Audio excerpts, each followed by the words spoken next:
आज का हमारा टॉपिक है NCCI edits. NCCI stand for national correct coding initiative. इसे प्रोसीजर टू प्रोसीजर लुकअप भी कहते हैं। NCCI edit basically CMS center for Medicare and Medicaid services का एक प्रोग्राम है। एनसीसीआई एडिट्स इसलिए लॉन्च किया गया था कि बिलिंग में होने वाली गलतियों को कम किया जा सके। बिलिंग और कोडिंग में जो गलतियाँ होती हैं, बेसिकली कोडिंग की गलतियों को कम करने के लिए लॉन्च किया गया था। अच्छा, कोडिंग की भी कुछ स्पेसिफिक गलतियाँ, कौन सी स्पेसिफिक गलतियाँ जी? अक्सर दो सीपीटी कोड आपस में बंडल्ड हो रहे होते हैं या इंक्लूसिव हो रहे होते हैं। डॉक्टर ने इंश्योरेंस को बिल कर देता है, इंश्योरेंस उसकी पेमेंट भी कर देती थी, तो इसलिए इंश्योरेंस को नुकसान होता था। इसलिए सीएमएस ने ये प्रोग्राम लॉन्च किया है। तो एनसीसीआई एडिटर का जो मेन काम है वो ये डिफाइन करना है कि कौन से दो सीपीटी कोड आपस में बंडल होते हैं और कौन से दो सीपीटी कोड आपस में बंडल नहीं होते, या अगर हमने उन्हें अनबंडल करना है तो हमें क्या करना पड़ेगा। तो ये तो था एनसीसीआई एडिट्स। होता क्या है अब? सेकंड पॉइंट जो है हमारे लेक्चर का, उसकी तरफ आते हैं कि एनसीसीआई एडिट्स देखने हों, चेक करने हो, तो ये कैसे चेक किए जाते हैं? तो ये CMS center for Medicare and Medicaid services की वेबसाइट से चेक किए जाते हैं। अच्छा, उसके लिए ये लिंक आप लोगों को डिस्क्रिप्शन में भी दिया होगा। आपने इस लिंक पे क्लिक करना है, तो ये लिंक यहाँ पे आपके पास ओपन हो जाएगा। तो यहाँ पे आपने आना है नीचे। तो यहाँ पे ये देखें जी, इसमें हॉस्पिटल पीटीपी एडेड है, procedure to procedure added hospital के भी हैं, और प्रैक्टिशनर पीटीपी एडिट्स, मतलब कि प्रोवाइडर के जो है ना प्रोसीजर टू प्रोसीजर एडिट में मौजूद है। अगर आप पार्ट ए हॉस्पिटल की बिलिंग कर रहे हैं तो आपने ये ऊपर वाली जो है ना चार फाइलें डाउनलोड करनी है। अगर आप प्रोवाइडर की बिलिंग कर रहे हैं पार्ट बी की, तो आपने ये नीचे वाली चार फाइलें अपडेट करनी है। अच्छा, दूसरा इसमें आपने ख्याल रखना है कि ये हर 3 महीने बाद, मतलब कि क्वार्टरली अपडेट होते हैं। तो पहले हुए थे जनवरी के स्टार्ट में, दूसरे फिर हुए थे अप्रैल के स्टार्ट में, अभी ये जुलाई के स्टार्ट में, जुलाई 1 2023 को ये यहाँ पे फाइल अपलोड हुई हैं।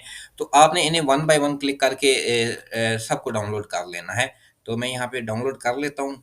आपके सामने एक आप क्लिक किया है इस पे, तो ये यहाँ पे नीचे आए, यहाँ पे एक्सेप्ट की ऑप्शन है, इसे एक्सेप्ट करें और ये स्टार्ट डाउनलोडिंग कर दें। ये अभी 1 मिनट में डाउनलोड हो जाएगा। इसी तरह वन बाय वन आपने ये चारों फाइल डाउनलोड करनी है। और उसके बाद आपके जो भी सीपीटी कोड आपस में बंडलिंग की वजह से या इंक्लूसिव की वजह से डिनाई हो रहे हैं, तो दो कोड आपने वो दो कोड यहाँ से चेक करने हैं। तो यहाँ से कैसे चेक करेंगे मैं अभी आपको बताता हूँ। ये आपने चारों की चारों फाइलें आपने डाउनलोड कर लेनी है। और ये देखिए, मैंने इस पर क्लिक किया। अच्छा, लें जी, ये फाइल आपके सामने ओपन हो गई है। अब आपने जो है ना इस पे लगाना है फ़िल्टर। कंट्रोल शिफ्ट और एल का बटन दबाएँ, ये फ़िल्टर लग जाएगा। इससे फ़ाइल में 3 कॉलम काम के हैं आपके, कॉलम ए, कॉलम बी और कॉलम एफ। कॉलम ए में भी सीपीटी कोड लिखा हुआ है, कॉलम बी में भी सीपीटी कोड लिखा हुआ है, और कॉलम एफ में जिस पे मॉडिफायर लिखा हुआ है, इससे आपको ये पता लगेगा कि कॉलम ए और बी में जो सीपीटी कोड हैं वो आपस में बंडल हो रहे हैं या नहीं हो रहे। ये आपको कॉलम ए और बी से पता लग जाएगा, और कॉलम एफ से आपको पता लग जाएगा कि इनके साथ मॉडिफायर लगता है या नहीं लगता, या ये बगैर मॉडिफायर के पे होंगे। तो सबसे पहले जो है ना यहाँ पे मैं लगाता हूँ, एक मेरे पास सीपीटी कोड था, ठीक है।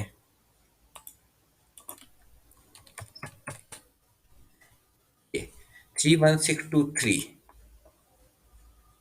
ठीक है।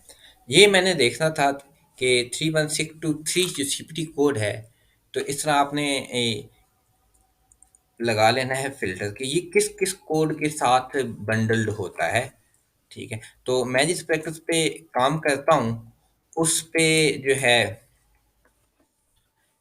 यहाँ पे एक और सीपीटी कोड इसके साथ बिल होता है। मैंने यहाँ पे नोट डाउन किया हुआ है 31622। ये अक्सर बंडलिंग की वजह से डिनाई हो जाता है। अब मैंने बहुत कोशिश की कि मैं इसे पे करवा सकूं, तो बाद में मैंने इसके एनसीसीआई एडिट्स चेक किए, तो इसमें यहाँ पे मॉडिफायर की जगह लिखा हुआ था ज़ीरो। अब देखिए, किसी के सामने 1 लिखा हुआ है, किसी के सामने 0 लिखा हुआ है, किसी के सामने 9 लिखा हुआ है। तो जब भी 0, 1 या 9 लिखा हो, आपने यहाँ से आके पढ़ लेना है, ये अपने पास सेव रख लें। 0 का क्या मतलब है? जब भी 0 लगा होगा, इसका मतलब होगा कोड आर ऑलवेज बंडल्ड, कि ये दोनों सीपीटी कोड आपस में क्या हैं? बंडल्ड हैं। Do not submit a modifier for exception. आप मॉडिफायर लगा के भी सबमिट करोगे तो ये पे नहीं होने। ठीक है। इसी तरह अगर जिनके सामने वन लिखा हुआ है तो इसका मतलब है कि एक्सेप्शन में अप्लाई, कि इसमें ये दोनों सीपीटी कोड आपस में पे हो सकते हैं, लेकिन एक्सेप्शन अप्लाई होती है। तो इसमें आपने मॉडिफायर अपेंड करना है। कौन सा मॉडिफायर अपेंड करेंगे वो सीपीटी कोड के हिसाब से है। समटाइम 59 का मॉडिफायर जाता है, समटाइम 51 का जाता है। ठीक है। अच्छा, जिस कॉम्बिनेशन के सामने दो सीपीटी कोड की कॉम्बिनेशन के सामने लिखा होगा 9, तो उसका मतलब होगा कि ये दोनों टोटली अनबंडल्ड हैं आपस में। आपने इनके साथ मॉडिफायर भी नहीं लगाना, ये बगैर मॉडिफायर के पे होने चाहिए। ठीक है।